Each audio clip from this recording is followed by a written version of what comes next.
Do you want to sell your own home without the use of a realtor? On the surface, everyone likes the idea of saving money. Few have the fortitude to see this process through. In this video, I will share exactly what you have to do in order to sell your home successfully by yourself. Hello, this is Joseph Nelson with the Ascend Home team. So if you want to sell your home by yourself, here's how to do it. The first thing you're going to need to do is come up with a price. There are all kinds of places to compare home value, Zillow, Redfin, etc. But short of using a realtor, the best way to come up with an accurate home value is to get an appraisal done. And this will cost you, depending on the size of your home, around $600. But remember, these appraisals have a short shelf life as real estate is always changing. And so you can't get an appraisal done now and use it in a year from now because it will be flawed data past much more than about 60 days. You know, realtors have many more tools at their disposal than the general public for determining value. Plus, we see many more homes than you do. There's nothing like personal live observation versus theoretical algorithms that come from the internet. So an appraisal is your best shot at getting an accurate value of your home. Next, I would get a whole home inspection, similar to one a buyer would use when having a home inspected. This will identify potential problems with the home. It's always much better to deal with these before it's on the market than have to negotiate for repairs after you receive an offer. Make sure the curb appeal of your home is good. Touch up paint, maybe paint some trim, make sure the yard looks good. When somebody drives up to your home, do they say, wow, this place looks great, or this place is a dump? You should consider staging as well. And you're going to need to decide how to market your property. Most people put their homes on Zillow because this is a free service for sale by owners. And I will continue to refer to these as FSBOs, for sale by owner. But the price you're going to pay for doing this is pretty substantial. You're going to get hundreds of calls from realtors hoping to win your listing to help you sell it. So you're going to have to filter buyer calls from people trying to sell you on selling your home. When you list your FSBO home on Zillow, paid realtors get their phone numbers placed well ahead of yours, and the number you provide is at the very bottom of the listing. So many people miss it. Another way to market your home is to pay a realtor, say $500 to $700, to place your home on the MLS. This way it appears to all the realtors just as though it were realtor marketed, but there will be verbiage in the private remarks that say, contact the homeowner with questions, to set appointments to view, and to submit offers. This person has no representation, and there is no agency relationship between the person placing the ad for you and you.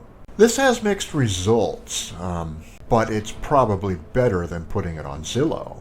But you'll have to pay hundreds of dollars to have this done for you, and you'll have to supply your own photos and property description that will be compelling to people looking at the listing. Now, since these RMLS listings populate to hundreds of websites, they will not only be available to the realtors, they will also be available to the consumer side. They just won't see any of the private remarks stating that this is a FSBO. And better than 90% of FSBOs end up listing with a realtor. So my point is, you're going to get tons of calls, many legitimate and many not, in regards to actually being interested in buying your home. I would suggest getting a burner phone.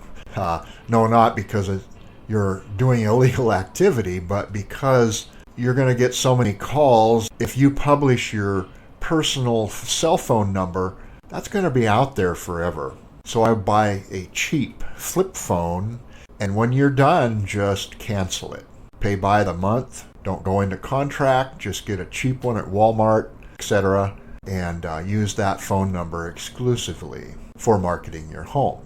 Now, you're not going to be able to eliminate all realtor calls who are just really looking to list your home. It's really hard at times, especially early in the process, to identify who is looking to list your home and who truly has buyers who could potentially be interested in your home. And you may get sucked into a few that sound legitimate, and they ask, can I come by and preview your home and see if it would meet my client's needs? And when they get there, they say, well, no, it won't meet my client's needs, but do you need some help selling your home?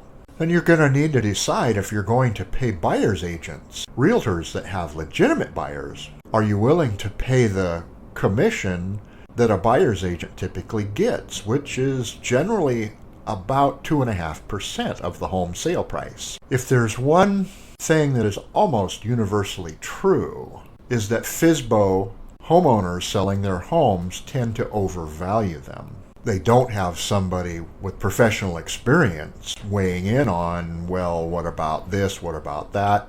And so about 75% of the FSBO listings are overpriced. And as a realtor, we're on guard for this. You know, if you're at 5 or 6% for a realtor to come in and list your home for a fee, generally about half of that commission is earmarked for the buyer's agent. So are you willing to pay a buyer's agent to bring you a buyer? ?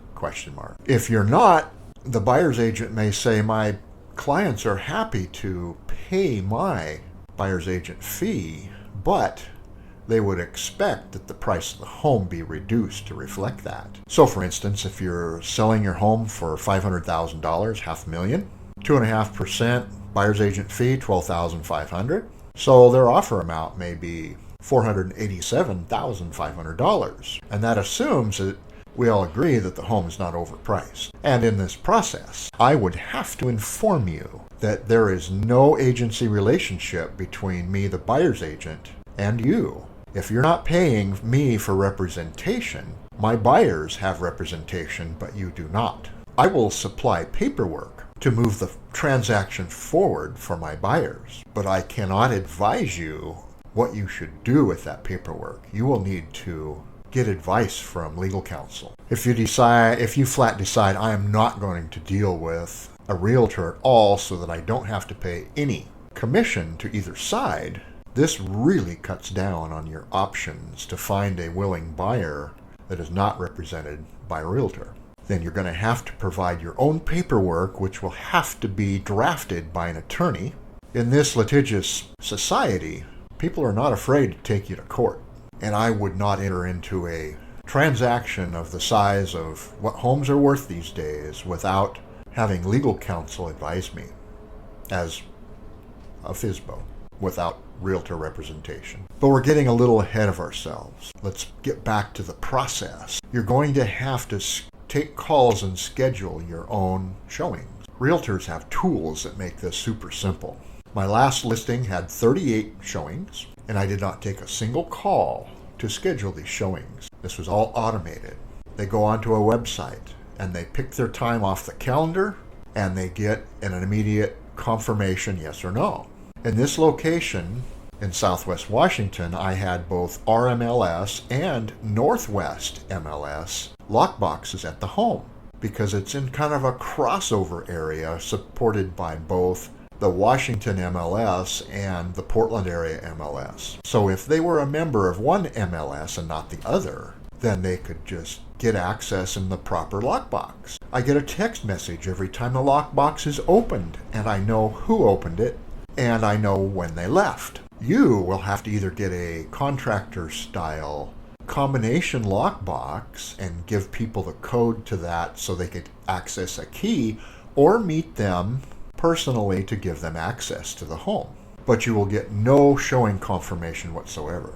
You can plan on getting 200 plus calls on your FSBO listing, and the vast majority of these are not legitimate buyers. You probably should have the realtor leave a business card on the kitchen counter so that you at least have some kind of indication of who was in the home. You know, as a realtor, I don't search FSBOs for my buyers. I go strictly off the multiple listing service. But occasionally, I will have a buyer that finds one on Zillow and says, I'm kind of interested in looking at this place. And occasionally in these circumstances, I will press forward for the benefit of my client with a FSBO. But I kind of see FSBOs as both an opportunity and a curse. Unscrupulous brokers, especially ones who are not realtors, see an opportunity to take advantage of FSBO sellers. The honorable brokers and realtors especially see a lot of extra work as compared to a normal transaction. I personally charge my clients 3 to 3.5% to represent them on a FSBO, knowing there are a lot of extra work. Savvy clients will ask, if I am paying you 3% to represent me buying a FSBO, should I not get a 3% reduction in the price of the real market value for that home? And my answer is absolutely. In our market, 5% is kind of the average, and these are not solid. You'll see some at 4, you'll see some at 7, depending on the amount of services that the seller wants to have. Generally, half of the total amount charged for the listing goes to the buyer's agent. And this fee is built into market prices and appraisals, since 98% of all homes sold do include realtors. It is an assumed part of the sale price. But okay, you finally get an offer. And if it's an offer that you would like to accept, you will need to open escrow with a title company. You'll need to make sure that the earnest money gets deposited in escrow in the appropriate amount of time. You will need to provide the buyer with the seller's property disclosure statement. That's your statement about your known condition of the material condition of the home. In other words, if the sewer backs up, by law, you are obligated to inform them of that. You're going to have to deal with scheduling and giving access to the home inspector. And same goes with the appraiser. You're going to have to negotiate terms on repair items that the buyers request, and potentially also negotiate the sales price should the appraisal for the home come in low. And even without realtors, you're going to have some escrow fees, generally in the $2,000 to $3,000 range for title insurance and recording fees, etc. Once you get the all clear that the home has been recorded in the new buyer's name, you'll need to be out of the home on the specified day, generally by 5 p.m. the day of closing. And this is the date it actually records, not necessarily the day that everybody signs. And remember, what's left behind becomes the property of the buyer after closing. You have no claim to stuff you've left behind. There are tons of deadlines from the point a home goes into escrow until it closes. You need to make sure you hit all those deadlines, because this could cost you money or give you unfavorable negotiation terms. I carry E&O, errors, and omission insurance for the mistakes I make. You probably won't have that. Did they ask for the refrigerator in their original offer when you agreed to the sale terms of the home, and you take the washer and dryer and refrigerator, and then they say, hey, you agreed to leave those, you're going to buy them some new appliances? I learn on every deal I do. You are likely to be involved in a half a dozen sales and purchases in your lifetime. And many times these are decades apart in wildly different markets. My paperwork changes every year, and I spend hours each year in classes to understand the changes that take place. FSBOs were a lot more prevalent back in 2007, 2008, when we had a true real estate bubble. But in this market, just about everybody has tens of thousands, if not hundreds of thousands, of equity in a home they're selling. So it's no longer a means of survival to sell your home yourself, as it was in the past when you had little or no equity. I think it best to leave selling a home to a professional, have peace of mind and a trusted advisor every step of the way. And I would be pleased to be your listing agent, your trusted advisor, for selling your home in the Portland and Vancouver markets. I am licensed in both states, and getting a license in 2 states sounds easier than it is. The paperwork in Oregon versus Washington is wildly different. But living on the state line in a floating home on the Columbia River, I am perfectly positioned to serve both states. So you have to call or text me to start your own moving experience. And we are still in a market which is easier to sell your home than to buy your next home. So I would ask, do you know where you're heading next? Question mark. You should know this prior to listing your home. And if you've already identified your next home, time is generally of the essence to get your current home sold. Fumbling around making mistakes and trying to get it sold on your own while buying another home is extremely stressful. And getting two homes to close simultaneously is even harder. Best left to a professional. So again, call or text me to start your own moving experience. And I am here waiting for your call or text. Thank you.